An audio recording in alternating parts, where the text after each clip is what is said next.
co-founder. It is a busy day in Rhode Island. First and foremost, concerns growing both in California and New York about new variants that are beginning to spread and whether or not they match up with the new vaccines that are now out or under federal review right now. So that's a concern amongst public health experts. Dr. Fine made comments yesterday. We'll catch up with him later today to talk about the new information coming out of New York. But let's go to Amy Nunn. Amy heads up the Rhode Island Public Health Initiative.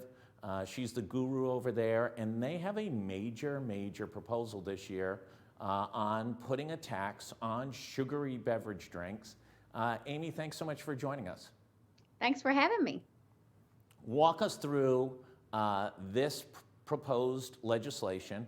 Why is it needed, and where does the dollars go, and what's the public health benefit from this entire initiative?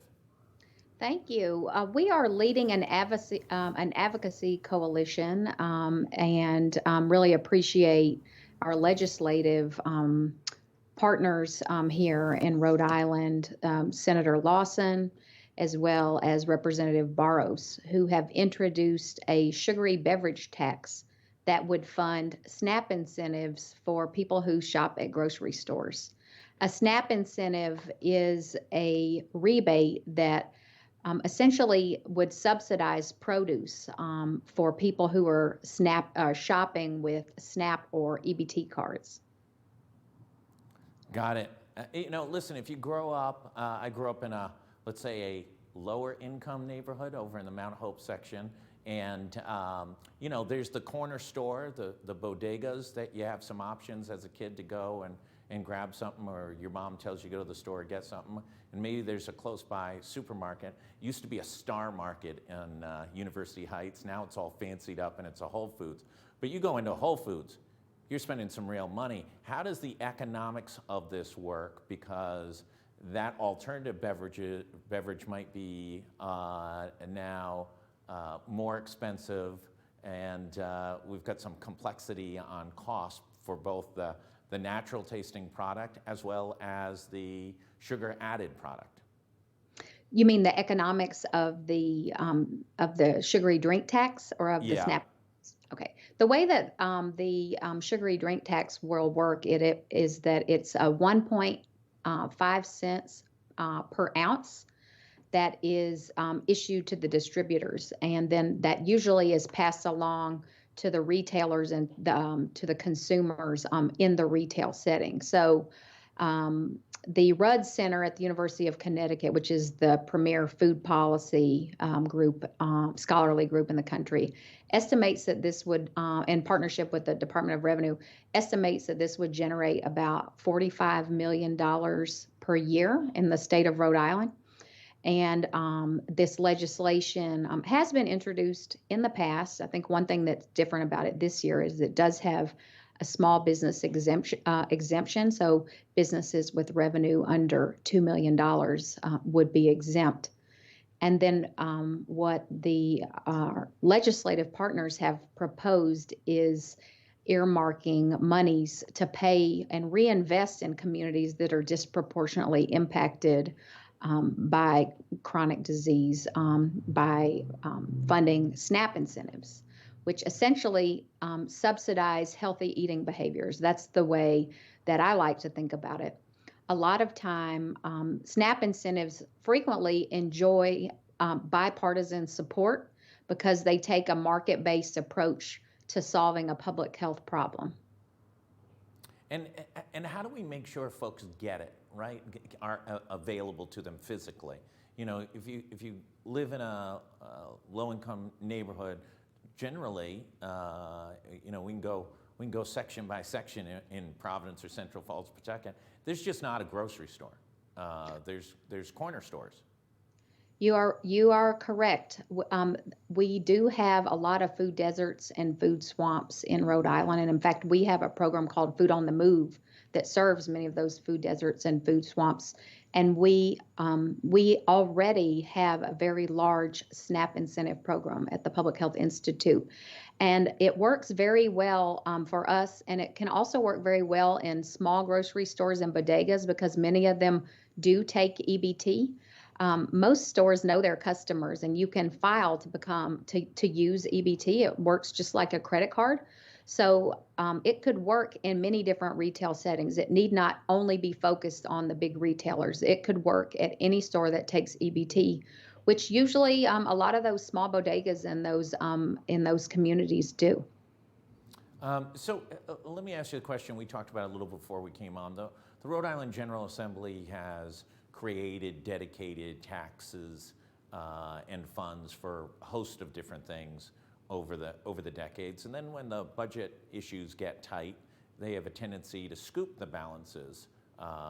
And it's almost an annual ritual now. It's called scoops, and they go around to all the funds that have outstanding dollars in them, and they scoop them up and use them for other functions. How do we make sure that these dollars get used for the purposes of good nutrition and getting people healthier and lowering mortality rates and increasing life expectancy, especially for those who are disadvantaged, and not allow this common practice to go forward? I think that has been a challenge historically. I do agree with you. I think by tying these two things together in legislation might be the appropriate first step towards that. And I think that one of the reasons that this bill has so much support, that these bills, both on the House and the Senate side, is because they're being used to reinvest in the communities that are most disproportionately impacted and frankly targeted by the beverage industry. So I hope that that doesn't happen. However, I would say that even if that were to happen, I do believe that a sugary beverage tax is good for public health regardless of how the dollars are invested. And that's because all of the scientific evidence shows that in addition to raising a lot of revenue, that people switch to water. They often, if sugary drinks become more expensive, people decrease their consumption of those beverages. And that alone is reason enough to pass this bill. We think it would be wonderful if we could commit as a state to reinvesting dollars in communities that are most disproportionately impacted. But I think that either part of the legislation would be a real, if either part is adopted, either would be a public triumph, health triumph for our state. Mayor Bloomberg became extremely well known for taxing big gulps. It was the big gulp tax. And it was in the philosophy that you're outlining, which is, listen, not only can we use the revenue from the tax for public health benefits, but just the decrease of the consumption of these beverages, which have a proven adverse health impact, is good enough to move forward.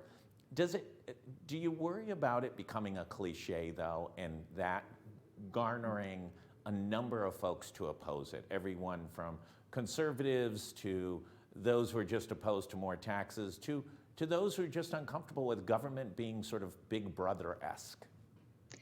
Yeah, I think there's always a risk that people will take the negative view. I think that we're really trying to take the positive view by taking these dollars and reinvesting them in the communities that are most affected. And that's because the low-income communities of color are often targeted through predatory marketing and to children at very young ages. And we think that's deeply unethical. One way to brunt the impacts of the marketing is the tax, but also requiring that those dollars be reinvested in those communities makes it a much more progressive rather than regressive tax. The other thing I'll say that I think was laudable about the Bloomberg effort is that the state picks up the tab to fund the cost of treating preventable chronic diseases like diabetes, metabolic syndrome, and other things. And this is a way to help fund those things because we will pay now or we will pay later through disproportionately higher and unnecessary healthcare costs that are being caused by the consumption of unnecessary sugars. So, I remain optimistic about this, and I will note that we already have 12 or 13 co-sponsors in the Senate and 22 in the House. So I believe we have more. Similar bills have been introduced in the past, but I think that for the first time, we are seeing an outpouring of popular support for the initiative. And I think it's probably because first of all, our state's in a budget crisis, as everyone knows about, but also this is a progressive reinvestment in the communities that so deserve to benefit from this type of taxation. And Amy, the interested parties, let's say the lobbyists for those who represent the beverage industry, Coca-Cola bottlers, the convenience store interest, et cetera, they're no shrinking violets over at the State House. What's their response to this proposal? Well, I often am one of the last persons to testify at the Finance Committee on a Tuesday night, along with the very influential people that represent the beverage industry, the convenience stores, the bottlers. And what's so fascinating to me is they present false scientific data. And so this year, we are armed with the nation's best scientists who've participated in our coalition and participate in our launch event. We want to correct the record so that the industry does not get away with these specious claims about how all of these things will contribute to a parade of economic horribles. All of the data, the scientific data, refutes all of those things, and we will be presenting that in full force as we bring forth our experts as these bills come to the floor. I do love the term economic horribles. I am going to steal that from you. We will be using that a great deal over at GoLocal, so thank you for providing that rather clever cliche. If successful, how do we measure this? I mean, are we going to see, we are besieged. I think you make a great point about the marketing and how targeted it is. We've seen it in alcohol. We've seen it in tobacco.